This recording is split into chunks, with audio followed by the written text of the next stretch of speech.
Welcome everybody back to talkersofgeeks.com. Justin here, back with more video game reviews. And today we are going to be talking about the retro style side-scrolling beat 'em up based off the G.I. Joe franchise, which is entitled G.I. Joe: Wrath of Cobra. This game is developed by Maple Powered Games and its publisher is Indie.io. As always, I give you an overview of the game, so here we go. Cobra rears its ugly head yet again, and it's up to the G.I. Joe to save the world. Embracing the 1980s era of the iconic universe, Wrath of Cobra is a retro side-scrolling beat 'em up. Play as one of the legendary G.I. Joe characters, including Duke, Scarlett, Roadblock, Snake Eyes, and two more that you have to unlock. Defeat hordes of Cobra troopers, Vipers, Crimson Guards, and more of Cobra's malevolent forces. Bring Cobra down, striking at the likes of Destro, Baroness, and the Cobra Commander himself as you fight on your way to restore peace and order to the world. And that's pretty much the overview of the game. And the story wise, there is a story here, a little bit of a plot in the story mode. They do have certain cutscenes and it has a little bit of voice acting, but honestly, to be honest with you folks, it's nothing really to write home about. So let's talk about the gameplay and the graphics. As I stated in the synopsis, you start off with playing as four characters you can choose from Duke, Scarlet, Snake Eyes, and Roadblock.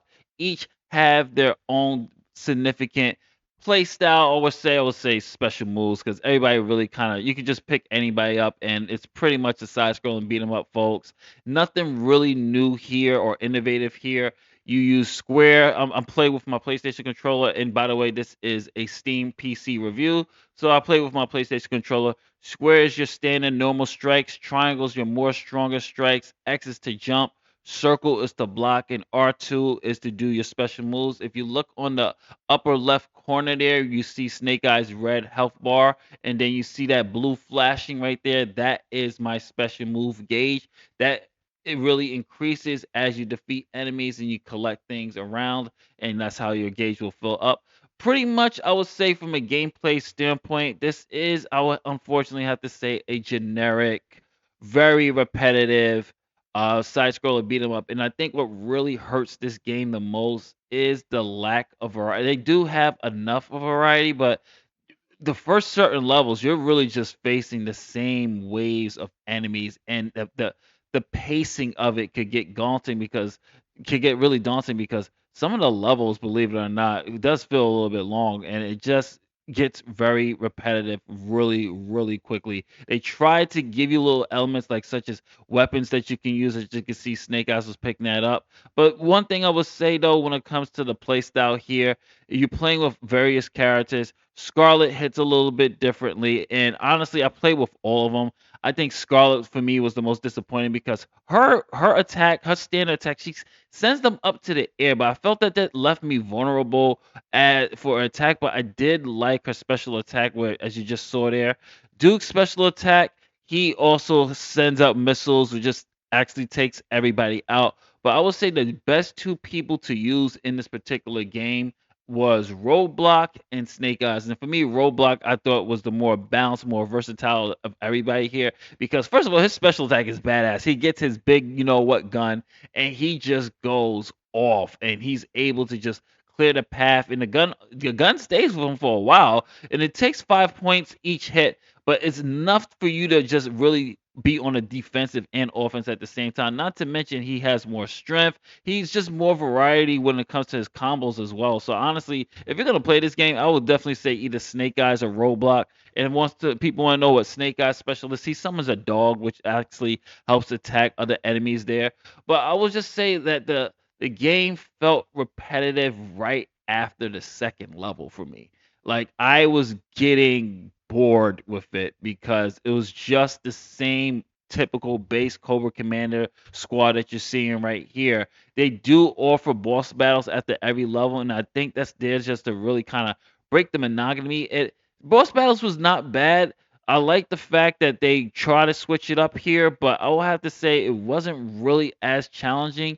I mean, once you meet an enemy that has a weapon that you could just take their weapon after defeat them, and you could just use that gun to defeat the bosses because the guns take a lot more hits than your strike does, and they do give you a lot of chances to use the gun. So it doesn't really offer that much in terms of beat 'em up. It's not a bad game, not at all. But I'll have to say, gameplay wise, it's a little bit of disappointment. But graphically, I did like the graphics. Didn't have any frame rate issues. I like the use of the color palette to really try to keep in vein with the 1980s show and the aesthetics. The graphics look great, especially the backgrounds, the effects, the lighting.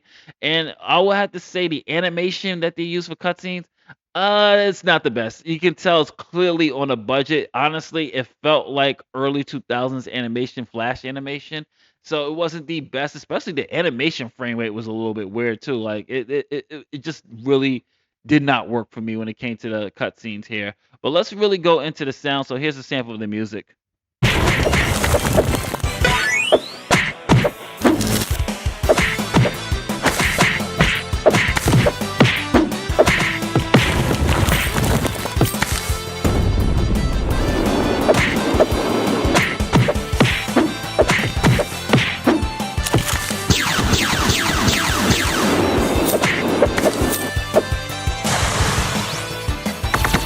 Okay, sound music wise. Now, this is honestly the game's strongest standpoint besides the graphics. The music is really good. Music really plays really that kind of homage that you will see from a G.I. Joe type of game from back in the days, and just also G.I. Joe cartoons, especially the opening theme. The opening theme goes off. It really feels like the G.I. Joe movies and the opening themes of the cartoons. So it really does give you that G.I. Joe feel, that G.I. Joe style, which really can't sound, that really just works with the aesthetics. I thought it did a really good job with that. So and the voice acting in the cutscenes, it didn't do it for me, man. It was not good, to be honest with you. So my final thoughts on this: GI Joe, Wrath of Cobra.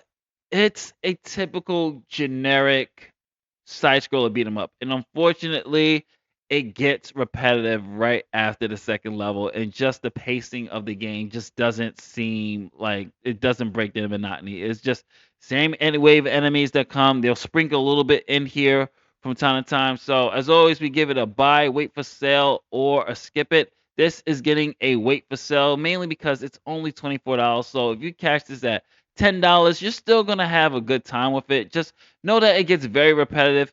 The music is great, and for some odd reason, arcade mode and other modes are locked after you beat story mode. But as well as repetitive as this game is, I don't think you're gonna, be really looking to play arcade mode or the boss mode. But this is Justin from TacoSleeks.com saying later days. Don't forget to like, share, subscribe. What did you think of this game? Comment below. Let me know.